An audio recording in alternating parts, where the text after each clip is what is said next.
अम्मा किसके घर जाएगी? तीनों बेटों और बेटी के चेहरे पर एक ही सवाल था।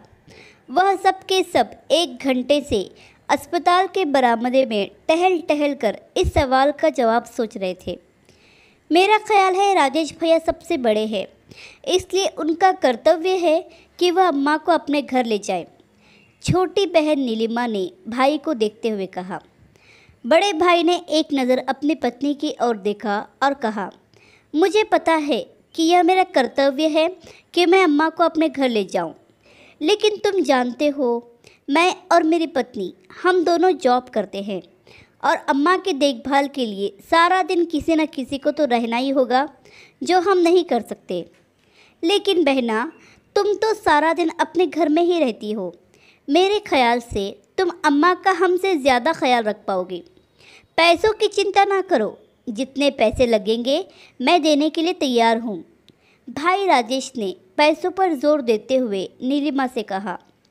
भैया, मेरी तो बड़ी ख्वाहिश है कि मैं अम्मा का खूब ख्याल रखूं, उनकी सेवा करूं, लेकिन आप मेरे ससुराल वालों को तो जानते हो ना, मुझसे यह बर्दाश्त नहीं होगा कि कोई मेरे भाइयों को बुरा भला कहे। मेरा ख्याल है मनोज भैया के घर अम्मा ज़्यादा आराम से रह सकती हैं। छोटे भाई सुरेश ने भी बहन की हाँ में हाँ मिलाई। मनोज और उसकी पत्नी ने एक दूसरे की तरफ देखा। ऐसा लग रहा था जैसे वह आंखों ही आंखों में एक दूसरे को कुछ कह रहे हो। उसके बाद मनोज ने कहा, तुम सब तो जानते हो ना, हमारे घर में अम्मा का दिल नहीं लगता। वह तो हमारे घर 2 दिन से ज़्यादा रहती भी नहीं थी। तो क्या होगा? अम्मा को कौन रखेगा?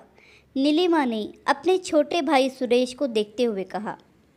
अरे तुम सब मुझे तो देखो ही नहीं, मेरा तो घर भी बहुत छोटा है और वेतन भी बहुत कम है। मेरी तो मजबूरी है, मैं अम्मा को अपने साथ नहीं रख सकता। सुरेश ने अपने हाथ खड़े कर दिए। तो फिर अम्मा किसके घर जाएगी? सभी लोग इसी सोच में गुम थे। क्या आप सब वार्ड नंबर 2 के पेशेंट के रिश्तेदार हैं? नर्स ने बाहर आते हुए पूछा। सब घबरा कर उठे। जी जी, हम ही हैं, आपको डॉक्टर वार्ड में बुला रहे हैं। वे सब दौड़ते हुए वार्ड में गए। आई एम सॉरी, आपकी माताजी को नहीं बचा सके, डॉक्टर ने राजेश के कंधे पर हाथ रखते हुए कहा। सबके चेहरे पर उदासी तो थी, लेकिन शायद दिल के किसी कोने में खुशी भी थी कि अब उन्हें अपनी माँ की सेवा नहीं करनी पड़ेगी और न ही माँ को किसी के घर जाना पड़ेगा। यही हमारे समाज की कड़वी सच्चाई है कि अकेले माता पिता 10 बच्चों को पाल सकते हैं, लेकिन 10 बच्चे मिलकर माता पिता को संभाल नहीं सकते। और कई माताएं अपने जीवन के अंतिम क्षण में बुढ़ापे में सड़कों पर रोजी रोटी कमाने में बिताती हैं। कृपया अपने माता पिता से प्यार करें, जितना हो सके उनकी सेवा करें, तो आपके बच्चे भी आपकी सेवा करेंगे और आपसे प्यार करेंगे।